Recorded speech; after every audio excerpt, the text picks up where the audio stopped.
All right, we are Off the Edge, episode 12. I'm Jake Ellenbogen. He is Cameron Lynch, and we're here to talk about the AFC South today and grade their draft. Before we get into it, be sure to like, subscribe, comment, rate, and review.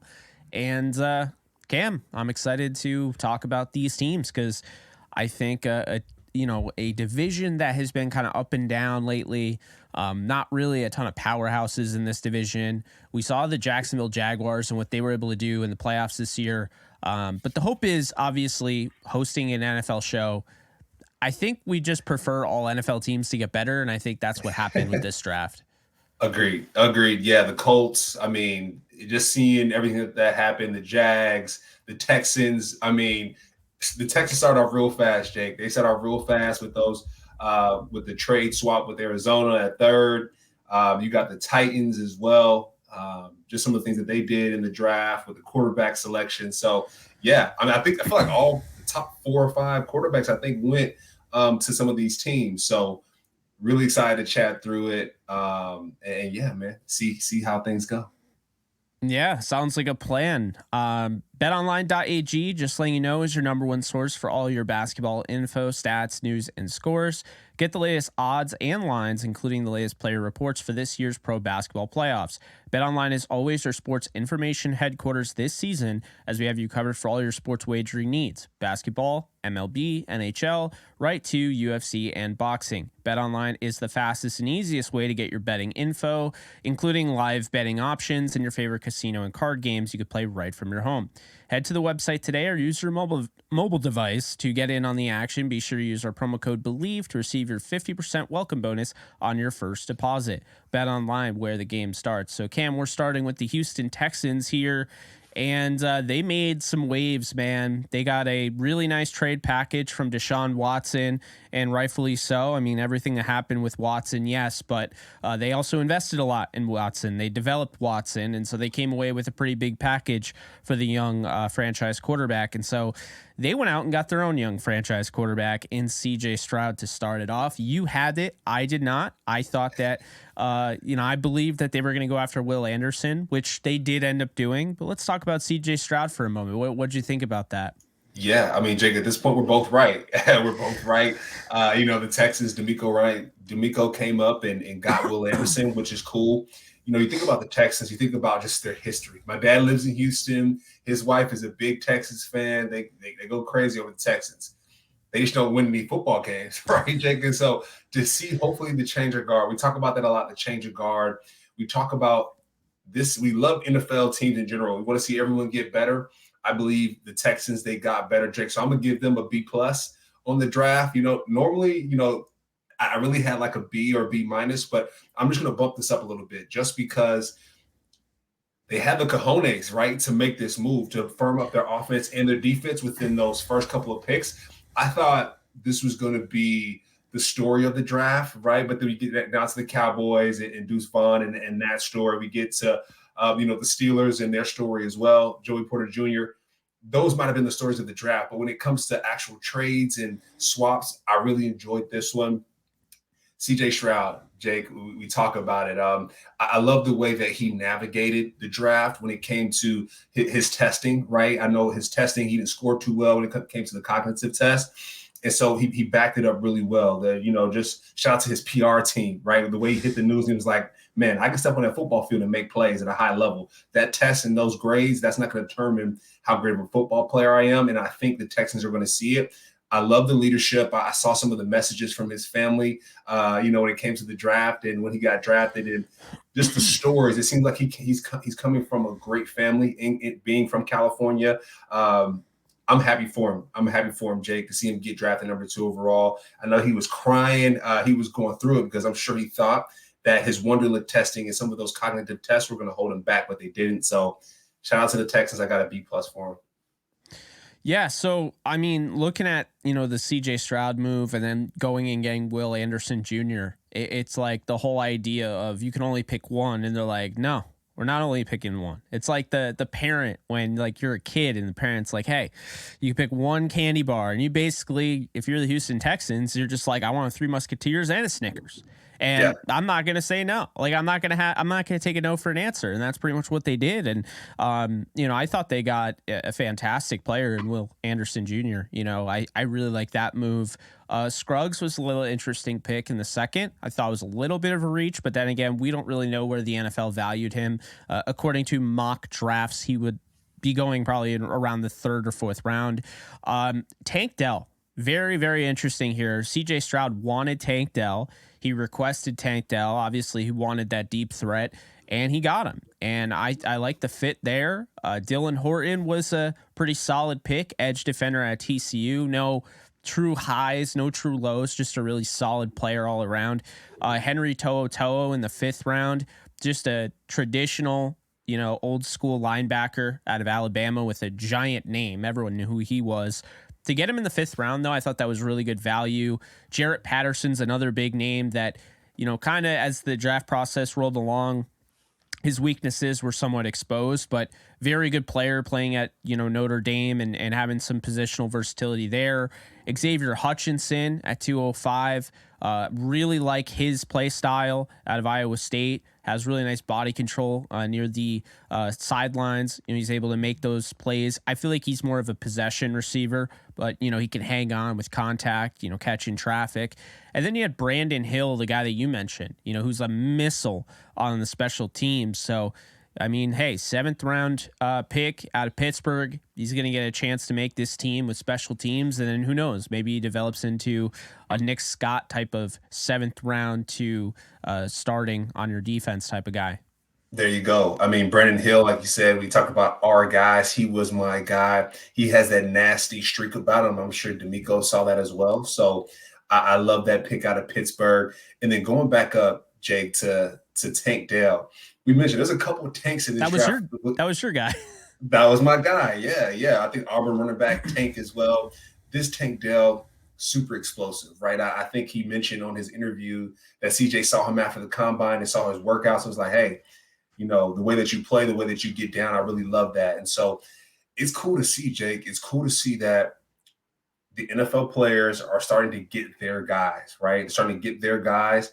And I'm sure they're going to score a little bit more touchdowns. They're going to do just a little bit more because these teams are listening to them, right? You go back to the Cowboys and you talk about, some of the players that they got as well. I know we're going to talk about them the next episode, but you have your Mozzie Smith and how, right, he was scouted as well from the Dallas Cowboys. And some of those players were like, hey, we want Mozzie. Some of the D-linemen were like, hey, we want Mozzie. And the Cowboys went and got him. So I think that's really important, Jake. At the end of the day, right, following the pandemic, just people that aren't football players, I'm going to compare this a little bit to you, but people who work in corporate America, you want to work with who you like at the end of the day. The same thing goes with football, right? There's a lot of dollars, there's millions of dollars connected to it, right? With Mozzie being the 1st round pick, that's millions and millions of dollars, but you want to work with who you like. People hire from people from different locations because, hey, that's my buddy or that's my homegirl. And we were able to find success together. So to see some of these players get pulled up by their colleagues and their friends in the draft to get millions and millions of dollars, that's a powerful conversation, Jake. So it's really cool to see Tank Dell get pulled up by CJ Stroud. I talk about Micah Parsons bringing in his guy for the Cowboys and Mozzie Smith. So it's just cool to see that tandem and that combination happen. Curious to see how else things will go, right, for the Texans. The offseason is here. OTAs are into play. So I'm sure CJ Stroud going to pull some other guys from his team and the guys that he likes. But it was really cool to see that. Yeah, I'm going to give it a B+. I think it's a really solid draft. I think it's better than solid, but I thought it could have been better. I thought maybe there were different centers on the board I probably would have gone with over Scruggs. Horton, while very solid, there was a really good, group of edge guys still available. And I feel like they could have addressed their needs with more flair, I guess, is what I'm trying to get at. And they kind of went with more of this guy's solid. And I feel like you can do that, but you're also the Houston Texans. So you could have gone, after some high upside guys and, less higher floor guys. And there's nothing wrong with that. But, that's why it wasn't an A- and more of a B+. Yeah, and they started off really strong. But then probably after that, they were like, all right, we got our guy. And similar to the Panthers, the Panthers they didn't really do as well in the draft that we would figure, right? They got the number 1 overall pick. So it's like, okay, keep the ball rolling. And similar to the Texans, they got CJ Stroud. They started off so hot. And then after it's just like, okay, are y'all still tuned in here? Are y'all still paying attention? They tuned in for Tank Dell, right? They listened to the guy CJ and got him. But like you said, they probably doubled up in some places that they really didn't need to. They got 2 centers and, 2 edge guys and had a flair with one and not the other. So we'll see. And we talked about this before, Jake. This draft does not determine wins or losses. It can help. No, it does not determine. Exactly. But this upcoming draft very well might do that because Chris Ballard and the Indianapolis Colts knocked out of the park. Anthony Richardson 4th overall. So they didn't have to go up and trade for their guy.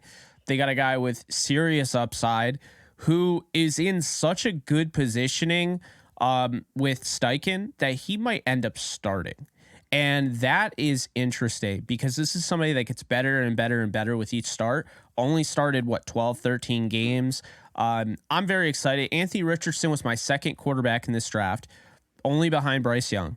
And my caveat there is that he has the highest ceiling of any player in this draft. So they got the guy with the highest ceiling of any player in this draft at the most important position in the NFL, 4th overall without having to trade anything.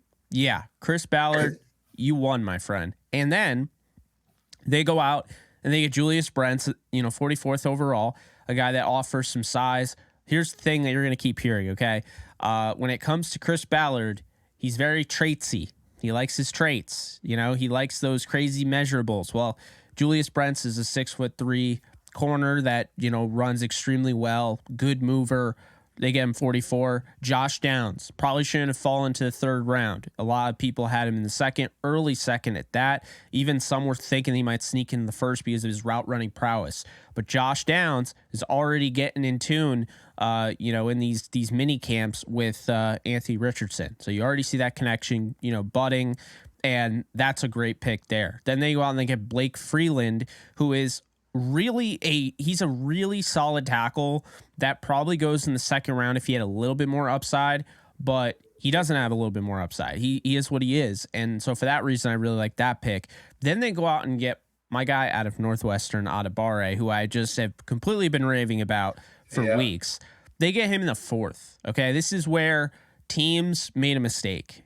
109 picks made a mistake. And I'm not saying that all 109 picks were wrong, but the fact this guy fell to 110th overall, insanity. Then they go out and get Darius Rush. They go out and get Daniel Scott. They get Will Mallory, another traitsy tight end. Evan Hull, who is a really good running back from Northwestern. They went out and got 2 Northwestern guys in the draft. How about that? Titus Leo, edge from Wagner. Anton Harrison, offensive tackle. Titus Leo. I'm reading the wrong thing. Titus Leo, edge out of Wagner. So here's the thing, Cam. When I look at this draft as a whole, okay, this is an A+ for me because he got the job done. Chris Ballard went out and he wanted to turn the Colts' fortunes around. And he went out and got the high upside signal caller. He went out and got him a really good wide receiver. He went out and got him, really good corner on the other side of the ball that can take the ball away. Adebawore is a 1st-round talent. No one can tell me otherwise. They got him in the 4th round. Darius Rush, who some people think that he's better than his teammate Cam Smith, they got him in the 5th round. So we talk about the shadow sleepers. We mentioned that with Cedric Tillman when you brought him up on one of our shows. Now you're getting a shadow sleeper on the outside with Darius Rush, who ran extremely well and just a really good athlete. And then Will Mallory goes to that bevy of tight ends, in that room. So, yeah, A+ for the Colts. Thought they did an outstanding job, and I think Colts fans should be very, very happy with this draft. Yeah, Colts crushed it. I mean, Anthony Richardson, you hear some of the talk about him now, right? Just being in OTAs. He's being compared to so many different quarterbacks. You get the Cam Newton comp about size-wise, but you're getting other premier quarterbacks when it comes to his other gameplay. So Anthony Richardson, like you mentioned, he's the creme de la creme. You want a guy like this to stay healthy, Jake, right? You want to see what he can do. You mentioned him having the highest ceiling in the draft. Stay healthy, Anthony, for a couple of years, right? Just this first year, of course, but stay healthy. We're excited to see what you can do here. And you talk about Julius Brents, talking about cornerback out of Kansas State. I know you're a Kansas Jayhawk guy, but when it comes to Julius, he was able to make a nice run right in the college football playoffs. I think you can't discount that. That's experience, and I'm going to say that for the Georgia guys, for the anyone who's in the college football playoff, coming out of the draft this year, that's a value add that no one can really pay attention to, or people don't really pay attention to. So I want to tack that in. One other thing I have for Julius is he talks shit, right? I love when the corner is able to talk smack and play football. They can back it up, and I love that. He can come up and make tackles. He's great in the zone coverage. That's where I see him thriving a lot of times. And then you go back to your Josh Downs, right? Coming out of Swanee, Georgia. Another Georgia guy here, Jake. I saw the breakdown from players drafted from different states, and Georgia was right up there with the Floridas and your Californians. So it's really cool to see guys coming from Georgia. So I really love that. One of the comps I had for him, Jake, was kind of like a Tyler Lockett, not as fast as Tyler Lockett, but the way he moves and navigates his space in that slot, super dangerous. So I can see him causing some damage. And Jake, you know what I love to say about receivers that can run.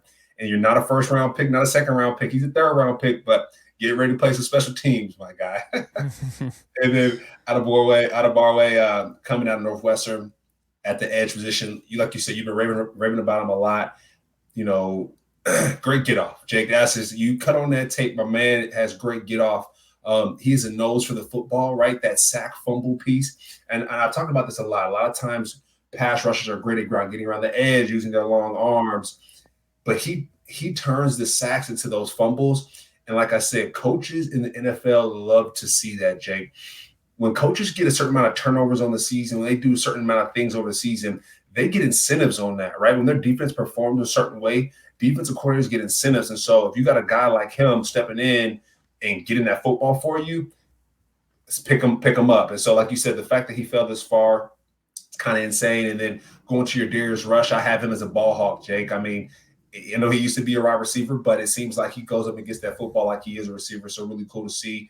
And then finally, one person that I have on my notes here is the 7th round pick, Jake Witt, right? Offensive tackle. I feel like he played receiver back in high school, kind of put on some weight. He ran a 4.88. So I'm sure they're going to find a lot of new positions for him. But like you mentioned, the Colts, I got them as an A+ as well. Along with the Steelers, along with some of these other teams that did a great job in the draft. I think they crushed it. The fact that they picked up Anthony Richardson, right, and the Texans traded for the Cardinals. I think for the Colts, they thought that the Cardinals would take a quarterback, depending on how Kyler Murray, what that looked like. And so the fact that the Texans jumped up and got Will Anderson at 3, and they were able to pick Anthony Richardson at 4, was a game changer. So shout out to the Colts. Great job in the draft this year. No, I absolutely agree, and I'm glad you brought up Jake Witt because apparently I forgot about him, but he's somebody I like too. Another tradesy guy, makes a ton of sense late in the draft. I think the thing that you're looking at is coming into this draft, what were the Colts' biggest issues? Quarterback was one.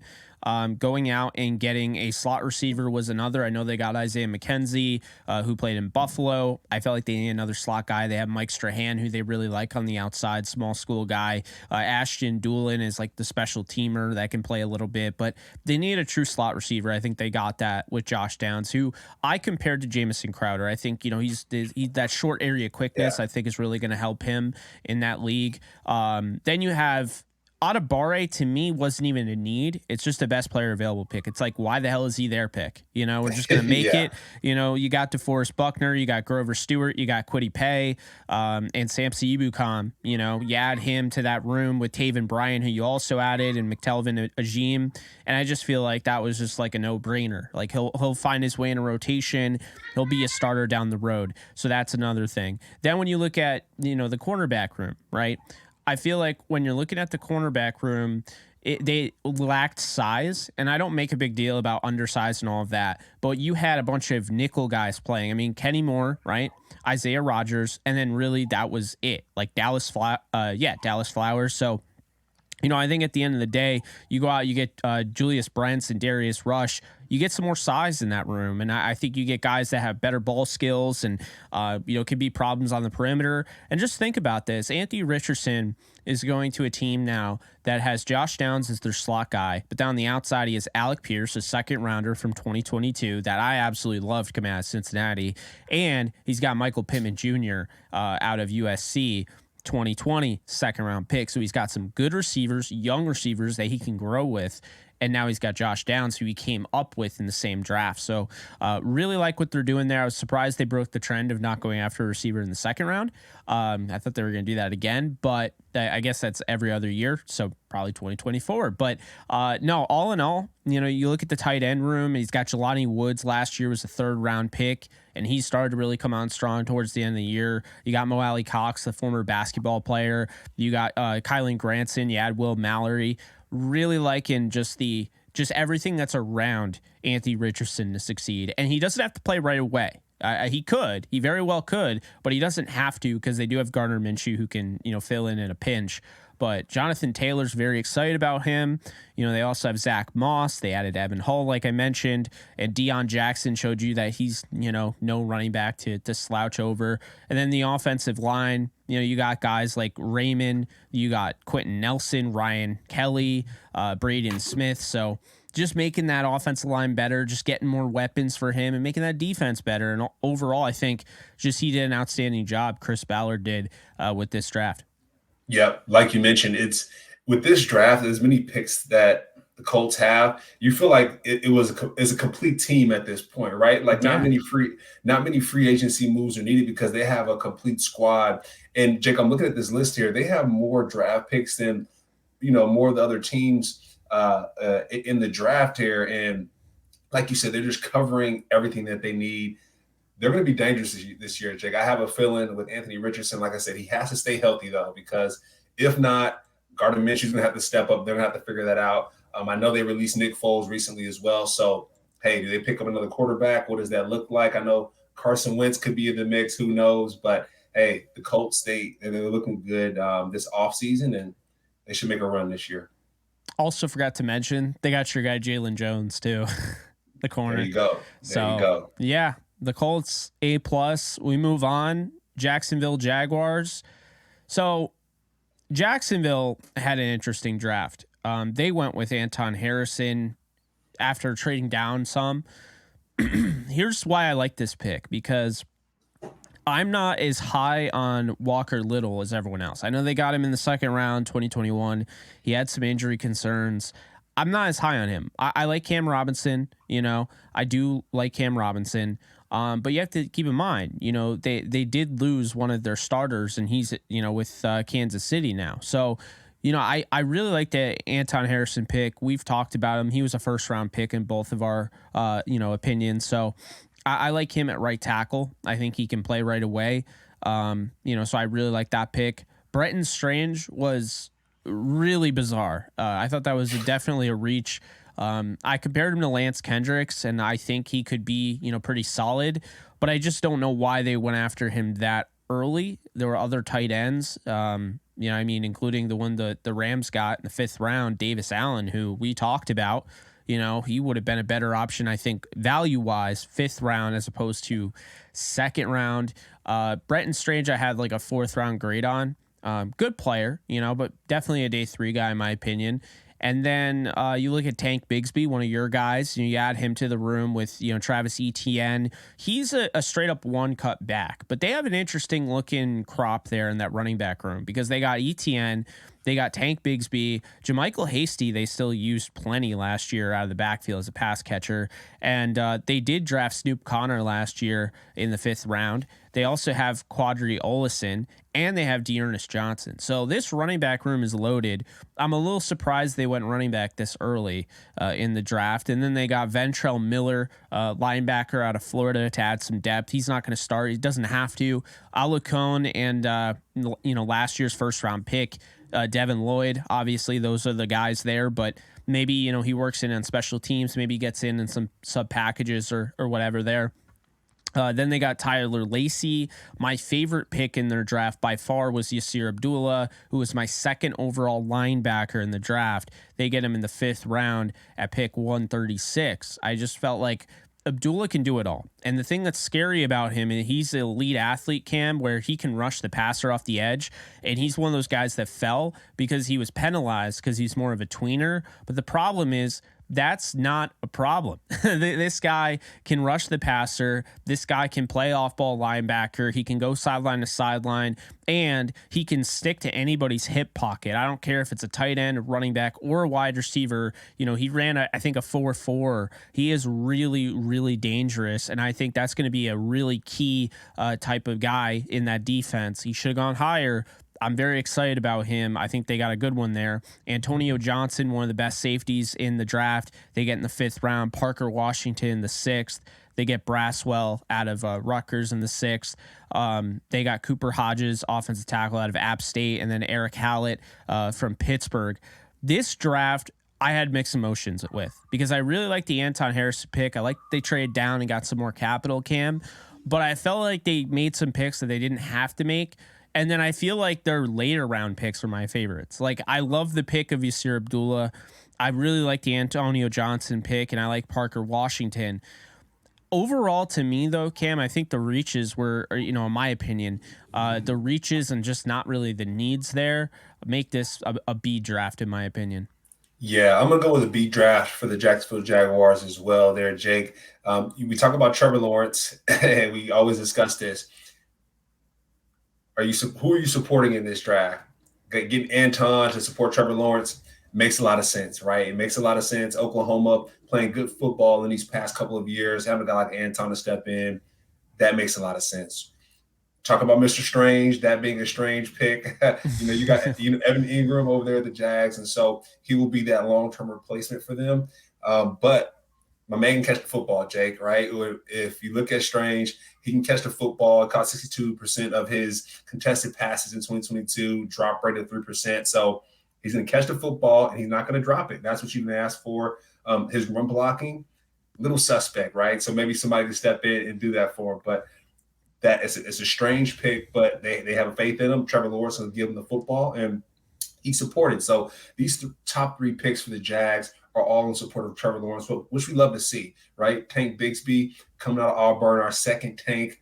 I know we talked about the other Tank beforehand, but Tank Bigsby, like you mentioned, one-cut guy. He's a downhill running back, Jake. He's not really looking to, be too sexy in the run game. He's looking to make a few cuts and go straight downhill. Your Travis Etienne, right? That's your sexy running back where he's going to make people miss. He's going to do a lot of things, but Tank Bigsby is exactly what he is. He's a tank. He's going to try to run through some people and gain positive yards. So we love to see that. And then you talk about your Ventrell Miller. It could be a proximity thing, right? Jake, being in Jacksonville, that's only a couple hours from Florida, from UF. So that's a cool pick there. You can pick. It's more of a business move, I would say. I know Ventrell's a good baller, but a nice business move as well. And then going back to Yasir and Antonio, those guys being some of my favorite picks as well out of this entire draft or for the Jacksonville Jaguars. So overall, like you mentioned, a B.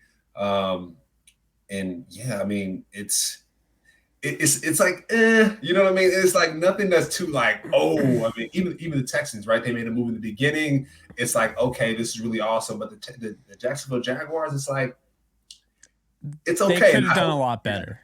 Exactly. And the goal is for them to go farther in the playoffs, right? They made it to the playoffs last year, which is great. This draft is not going to determine their success for next year. It's going to help, but the goal is to go farther in the playoffs, and they're going to get that done. So let's give them a B.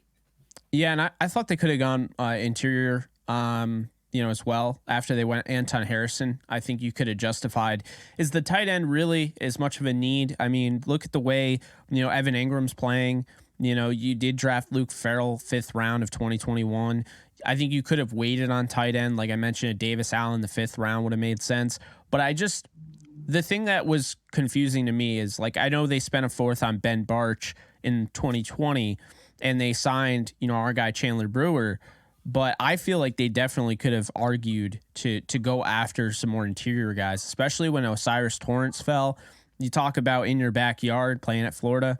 I was a little surprised that he'd end up being a Jaguar. And I was surprised they didn't go after any interior offensive lineman. I feel like that was one thing. I felt like they needed that more than they needed tackle.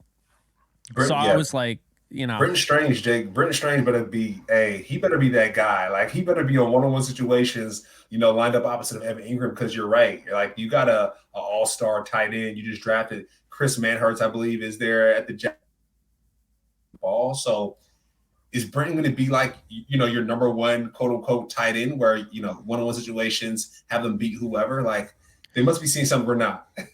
Yeah, it was a strange pick, like you said. So, and honestly, if they went interior, that's maybe a B+ for me. I honestly was wrestling with a B- too. I mean, I think I'm gonna stick with a B here, but yeah, and we're nicer graders than some, but yeah. If yeah.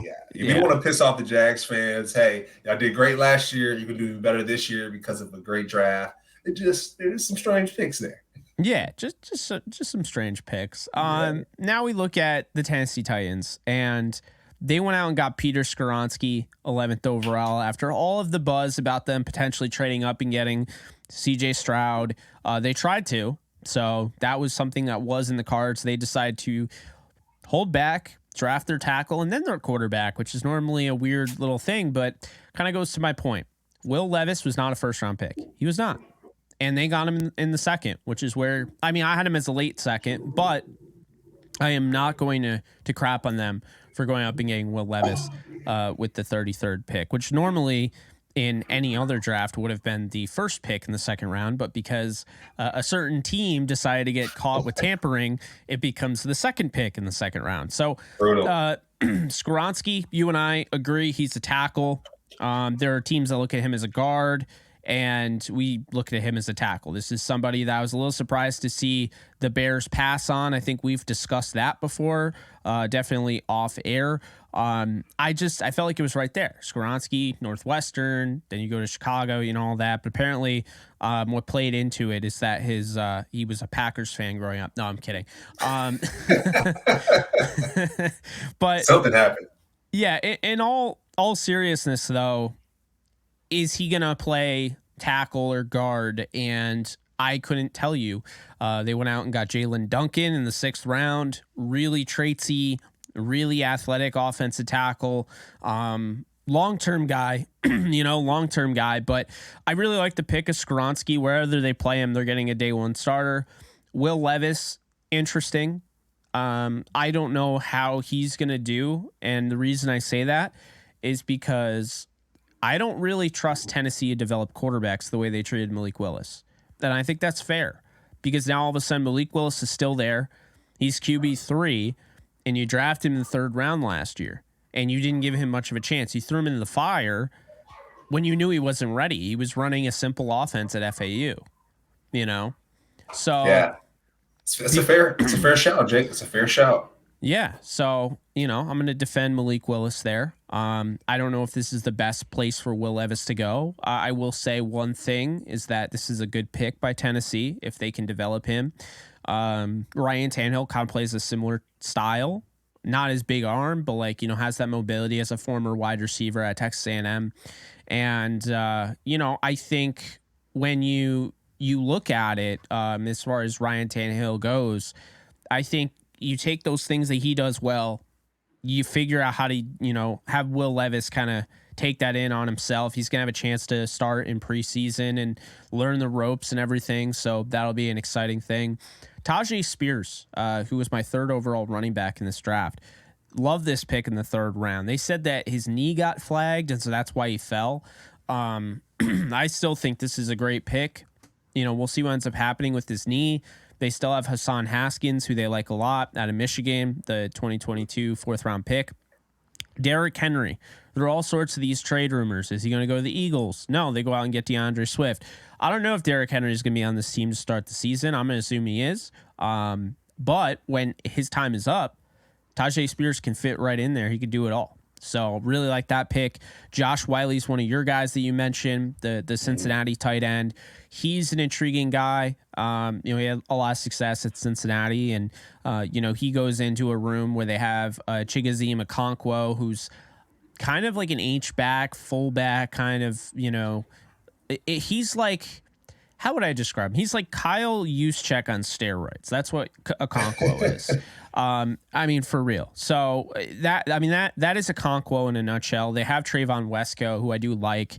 But Wiley's going to fit in there. I think he could be that number 2 tight end. I don't think he's going to take over for Okonkwo. I don't care that he was a 4th round pick. Okonkwo was great last year. When they needed him to, make a play, he made a play. He can really, help them with the seam busters over the middle and things along that nature. So he's the guy to look out for. And then they got Colton Dowell out of Tennessee Martin. And this one was interesting because I ended up watching Dresser win because he had signed a deal with the Rams. And so when I was watching his tape, I was able to watch Colton Dowell. And interesting prospect. This is one of those, you grab him late, you develop him, you add some ownership to him. And I think, in the 7th round, pick 228, you did some research clearly. You like this kid. All right. You add him to a room now. Traylon Burks, you got Nick Westbrook-Akine, who they really like. Kyle Phillips, a really good route runner, 5th round last year. You have Chris Moore. You add Colton Dowell to that room with Copeland, who you get as a UDFA. Racy McMath, who's a 6th round pick from 2021. So I think this is an opportunity for Dowell to turn into that wide receiver 4 and even fight for, a wide receiver spot. That brings me to my grade, Cam. This is not a bad draft, but it's not a great draft. And the reason being is because I don't feel like they address the wide receiver position enough. Okay? I really don't. They address it from a Tennessee Martin kid in the 7th round. That's not really addressing it, in my opinion. They also might be putting Chig Okonkwo, they might be putting him in a bad position because he was really good as a number 2, but how is he going to be as a number 1 tight end? So that's another thing. Overall, Cam, I'm going to give this draft a B. I really like Skoronski. I get the Will Levis pick. I like Tajay Spears. I like Wiley. I like Jalen Duncan. Just not enough picks. I thought they should have done a better job of trying to, trade down and get some more picks. And they didn't improve their receiver room. They go out and get Colton Dowell, who may or may not be something. But in the 7th round, did they really address the wide receiver room? I don't think so. So I'm going to say this is a B for the Titans. Yeah, Jake, I like the B as well. I'll throw the B for the Titans. I'm looking at their draft right here, Jake, for the Titans. They got all offensive guys. I'm a little offended, right? Yeah. I'm a little offended. No, I mean, at the end of the day, the Titans have to address their needs, and that's okay. But Jake, at least give me one defensive guy, right?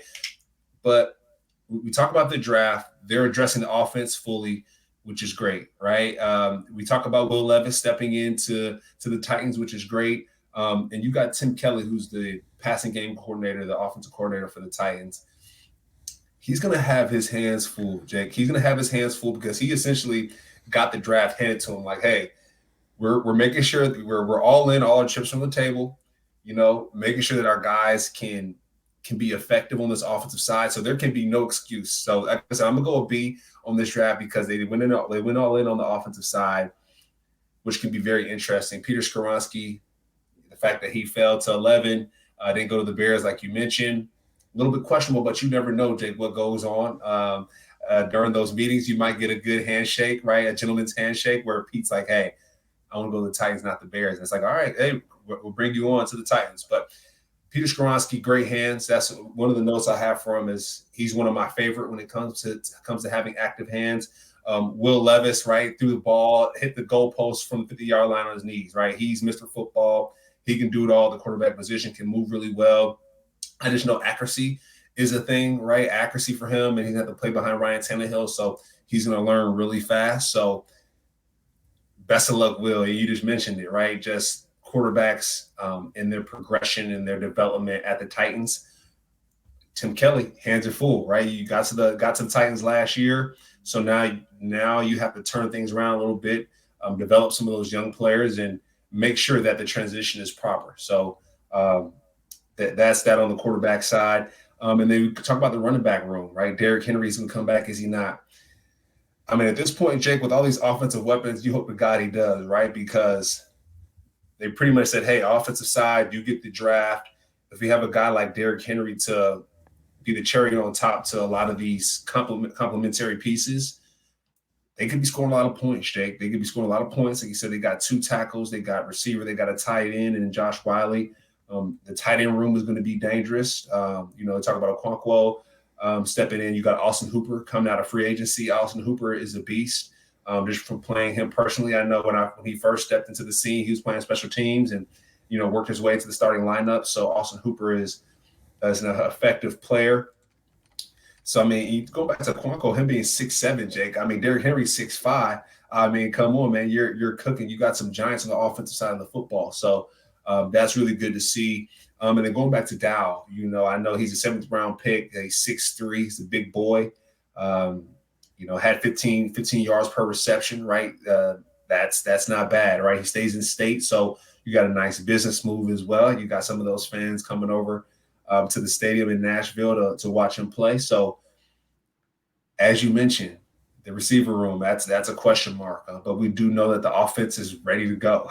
This offense is firing on all cylinders, Jake, and you can just hope that the defense is also ready, right? You bring some guys on during free agency, what does that look like? But Titans, they get a B from me. They would got a B plus, Jake, if they threw some defensive guys in there. But, hey, all good. I think that's what it was. And just to correct you real quick, because this is literally my issue with the tight end room. Hooper is now with the Raiders, so they don't have him anymore. So Okonkwo is being thrown into the fire. That was my issue. See, if Hooper was still there, Okonkwo's the number 2. Okay. But now right. Okonkwo, maybe those opportunities he got last year, maybe it's not as easy this year. Maybe Wiley's getting those opportunities right now. Wiley has to take the, up the mantle or whatever. But no, it's weird, Cam, because I feel like they got more players I like in this draft than the other drafts. But there's just something about this draft that I feel like I have to grade it a B. Especially, I think it was definitely alarming to see the entire offense and no defense. And I'm not even a defensive guy. You know what I'm saying? But I didn't play the defense. I probably scout better on the offensive side of the ball anyway. But you see what I'm saying though? It's one of those things where it's like you could have tried harder and got some more picks. Yeah. Well, also you could have tried harder and gotten more picks. But also you didn't have a 4th rounder. And what did I say in one of our episodes? 4th round's where all the value is. And sure enough, that's where Adebawore fell. So you didn't have that opportunity. I just feel like this was a draft where you could have gotten a lot of really good defensive players in the 3rd through 5th round, and you didn't grab anybody. I mean, their UDFAs, you could say I don't even honestly, I didn't really like their UDFAs either on the defensive side. So yeah, I mean, I'm gonna stick with a B here. So yeah, I think the division definitely got better though. Yeah, the division got better, Jake. And what I'm seeing is from this division, they got their quarterbacks, right? A lot of these divisions, they got their franchise quarterbacks. And it seems like after they got their franchise quarterbacks, they cashed in, right? I'm good to go. They mailed it in afterwards. Yeah, mailed it in. Went Colts, on auto draft. Yeah. I mean, the Colts are the only ones that didn't, right? They got their quarterback and then they got some more. And that's very impressive. The Jacksonville Jaguars, they have their franchise quarterback. Texans got C.J. Stroud, make that move for Will Anderson. And after that, we'll be good. And the same thing with the Titans, right? They got their pick and their Will Levis, and they're like, all right, whatever happens. No worries. So, yeah, the division got better. New quarterbacks, new faces, which is really nice. I just like to see a little bit more effort. Maybe next year they'll turn it up on the defensive side, Jake. Maybe they flipped the coin. The Titans said, hey, offense this year, defense next year. So we'll see. Yeah, I mean, to be fair to them last year, they did go out and get McCreary in the 2nd round. They have spent picks decently high. Monty Rice, a 3rd round pick in 2021. Fulton, a 2nd round pick in 2020. But, I mean, I agree with you. I think that, they probably should have mixed up a little bit. And the thing that we've learned is that the draft gets you cheap talent ready to go or not ready to go, right? But it helps keep your cap stable. And if you're just focusing on one side of the ball, injuries happen, my guy. And when injuries happen, you now have an entire draft in which you didn't really address the defense. now you have more depth on one side of the ball that maybe not be, they're not injured, right? So now you have like, extra depth. You have like overflow depth where maybe you look in preseason or whatever and you're like, Hassan Haskins, right? We went out and we got Tajay Spears. Maybe we don't like him as a number 3. He's a little bit too good for number 3. Team comes calling, hey, you didn't draft anybody. We see, I don't know, you need an inside linebacker. We'll send you our inside linebacker for Hassan Haskins. Devin White. If he wants to go, could also be. Yeah, I mean, I wouldn't rule out anything. I will say though, Vrabel deserves credit because he's a defensive minded guy and he doesn't like have a bias towards the defense. Clearly, after this draft, that kind of proves it. Yeah, I mean, he went all in. Like, Jake, this is chips all. Like, hey, I get all my chips. This is the draft. I may not be back next year, right? I may get fired if the season is whatever that looks like. But regardless, I'm all in and wipe your hands. So, hey, we'll see what happens, Jake. I'll be curious if we pin it now. By the time the season kicks off, after preseason, of course, we're going to look for the trade deadline and see the Titans should be at the top there. Or come the playoffs, come towards the end of the season, where are the injuries? Where are they at? Is it on the defensive side of the ball? If it's on, I'm just very curious. I want to put a pin in this and I want to track the Titans as they go because the fact that they went all in on offense, it's a little strange. Yeah, it very much is. But I think that's going to wrap it up. So the only way we know how to end every show is to wish somebody a happy birthday that played in the NFL. And that featured NFL player happens to be Ronnie Lott, Hall of Fame safety, maybe the greatest safety of all time. 4-time Super Bowl champion. He turned 64 today, Cam. 6-time All-Pro, 10-time Pro Bowler. He played 10 years with the 49ers, 2 with the Raiders, and 2 with the Jets. I didn't even know he played with the Jets. I did not know that. He started 189 games. He had 63 interceptions, 1,146 total tackles, and 5 touchdowns. I could go on and on and on with his stats because they're all really impressive, but we would need some more time, and we don't. So happy birthday to Ronnie Lott. Obviously, very, very talented player in his own right and one of the true trailblazers at the position. And man, that's going to do it for us. Appreciate you guys. And just letting you guys know, this is presented by betonline.ag. You can use our promo code BELIEVE to receive your 50% welcome bonus on your first deposit. And also be sure to follow my guy at Cameron Lynch 50 on Twitter. You can follow me at JK Bogan on Twitter. And you can follow the show at Off the Edge Show on Twitter. So that's going to do it. We'll see you guys next time. Later, Happy birthday, Ronnie Lott.